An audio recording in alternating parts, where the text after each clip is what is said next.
Welcome to Dateline Schools, a presentation of the St. Clair County Regional Educational Service Agency with your host, Terry Harrington.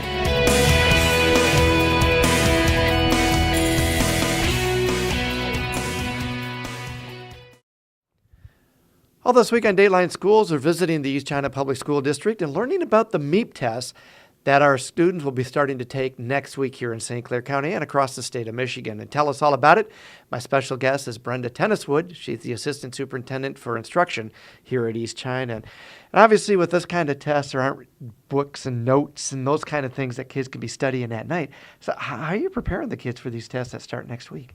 You know, certainly with the MEAP test, first of all, we are actually testing on the learning standards and concepts they learned in the previous grade. So we do start each fall with a review of the previous year's learning expectations and concepts. And we also do tell the kids or teach the kids what the MEAP looks like, so they're familiar both with the concepts and the format of the test. You have to work, especially with those new third graders this year who haven't done this before, kind of work just on the formatting and how to take a test and how not to get too nervous. Absolutely. Certainly we want our kids to take it seriously, but we also do not want them to be so anxious and worried that they're scared or nervous during the test. So we do everything from how to prepare for a test to how to fill in the bubbles, which at a third grader, the first time they're filling in the circles, we want them to do that well. But we also want them to feel confident that there's going to be some items on the test that they're going to know right away, but they may encounter some questions that are more challenging or that they might not know.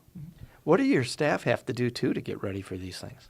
Teachers do a lot, everything from certainly reviewing with the students as well as making sure that their materials are ready.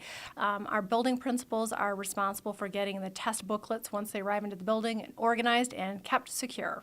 And I imagine that creates a lot of extra work for you, kind of overseeing this whole thing for your district, doesn't it? Yeah, I think logistically we certainly do everything from organize the MEAP, first order the MEAP materials, get them organized, and then get all the testing schedules out so everyone is very well prepared and organized when the MEAP begins. And isn't there some rules, or I don't want to call them rules and regulations, but guidelines you have to do to get everything back on time and collect correctly and all that? Yeah, I would actually say rules and regulations is right on target. So two things. One, in terms of the integrity of the test, we have to make sure that we're following all the rules, that the tests are kept secure, that students have what they need when they need it, but we're keeping everything in a secure location.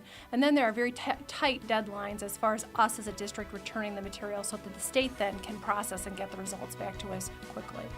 We'll be back with more tomorrow. For Dateline Schools, I'm Terry Harrington.